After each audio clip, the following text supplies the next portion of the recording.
Hello friends, నమస్కారం. Secret హబ్కి స్వాగతం. మరి ఈ సీక్రెట్ హబ్ ద్వారా మీరు ఎన్నో సరికొత్త విషయాలు తెలుసుకుంటున్నారని మేము ఆశిస్తున్నాము. మరి గత ఎపిసోడ్లో గుంటగలరాకును ఉపయోగించి మైగ్రేన్ అలాగే నోటి సమస్యలు ఏ విధంగా నివారించుకోవాలో చూసాం కదా.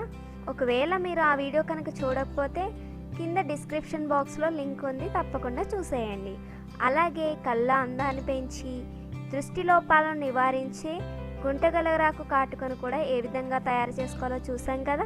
ఆ వీడియో కనుక మీరు చూడాలనుకుంటే డిస్క్రిప్షన్ బాక్స్లో లింక్ ఉంది, దాన్ని క్లిక్ చేసి చూసేయండి. మరి ఈ రోజుల్లో మనం చూస్తున్న ముఖ్య సమస్య జుట్టు రాలిపోవడం. దీనికి కారణం పోషకాహార లోపం, అలాగే హార్మోనల్ ఇంబ్యాలెన్స్, ఇంకా మనం వాడుతున్న కెమికల్స్. మరి దీని బారి నుంచి మన జుట్టుని ఏ విధంగా సంరక్షించుకోవాలి, ఈ చిన్న చిట్కాతో మీ వెంట్రుకలను సురక్షితంగా కాపాడుకోండి. మరి ఇప్పుడు అందిస్తున్న చిట్కా, వెంట్రుకలు పొడవుగా పెరగాలంటే గుంటగలగరాకుతో ఏ విధంగా చేయాలి. ముందుగా గుంటగలగరాకులతో సమానంగా అతిమధురం పొడి కలిపి మెత్తగా నూరి ఆ ముద్దను తలకు పట్టించి ఎండిన తర్వాత కుంకుడు రసంతో తలస్నానం చేస్తూ ఉంటే వెంట్రుకలు పొడవుగా పెరుగుతాయి. ఒకవేళ మీకు అతిమధురం పొడి కావాలంటే ఈ అతిమధురం పొడి ఒక చెక్క లాంటిదండి, దాల్చిన చెక్కలాగే ఉంటుంది ఇంచుమించు. ఇది అన్ని ఆయుర్వేద షాపుల్లో అవైలబుల్ ఉంటుంది. ఇంకా ముఖ్య విషయం ఏంటంటే, ఇక్కడ కుంకుడు రసంతో మీకు ఇబ్బందికరంగా అనిపిస్తే మీరు మైల్డ్ షాంపూ కూడా వాడవచ్చు. ఈ చిట్కా తప్పకుండా పాటించేయండి. మీ అనుభవాలు మాతో పంచుకోవాలంటే కింద కమెంట్ బాక్స్లో తప్పకుండా కమెంట్ చేయండి. ఇక జుట్టు సమస్యలకు మహాభృంగరాజ రసాయనం ఏ విధంగా తయారు చేసుకోవాలో చూద్దాం. ముందుగా గుంటగలగరాకు మొక్కలను వేళ్లతో సహా తీసుకొచ్చి కడిగి ముక్కలు చేసి నీడలో గాలి తగిలే చోట ఆరబెట్టి దంచి పలుచని నూలు బట్టలో వస్త్రగాళితం చేయాలి.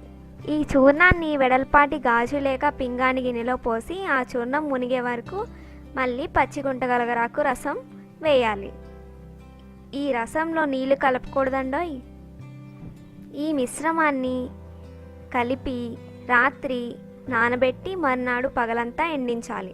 మళ్ళీ రాత్రిపూట గుంటగలగరాకు రసం పోసి తర్వాత రోజు కూడా ఎండించాలి. ఇలా 21 సార్లు చేసిన తర్వాత మరలా మెత్తగా నూరి జల్లించాలి. ఈ పొడి 80 గ్రాములు తీసుకుని ఉసిరికాయ పొడి 40 గ్రాములు, అలాగే తానికాయల పొడి 20 గ్రాములు, కరక్కాయల పొడి 10 గ్రాములు కలపాలి. ఈ మొత్తం చూర్ణానికి సమానంగా కండ చక్కెర, తగినంత ప్రశస్తమైన బాదం నూనె కలిపి మెత్తగా దంచి ముద్ద చేసి నిల్వ ఉంచుకోవాలి. ఇదే మహాభృంగరాజ రసాయనం. మరి దీన్ని వాడే విధానం చూద్దామా. దీనిని 2 పూటల 5 గ్రాములు మోతాదుగా తింటూ పాలు సేవిస్తూ ఉంటే క్రమంగా తెల్ల వెంట్రుకలన్నీ పూర్తిగా నల్లబడ్డమే కాక అపారమైన రక్తశుద్ధి కలిగి దేహకాంతి, దారుఢ్యము, దీర్ఘ యవ్వనం, చిరాయువు ప్రాప్తిస్తాయి. మరి తప్పకుండా ఈ చిట్కా పాటించండి. ఇంట్లో ఉపయోగించిన పదార్థాలు చాలా తక్కువ ఖరీదులోనే మనకి ఆయుర్వేద షాపులో దొరుకుతాయి. ఇది చలికాలం కాబట్టి ఉసిరికాయల పొడి, తానికాయల పొడి, కరక్కాయల పొడి మీకు బయట దొరుకుతాయి షాపుల్లో.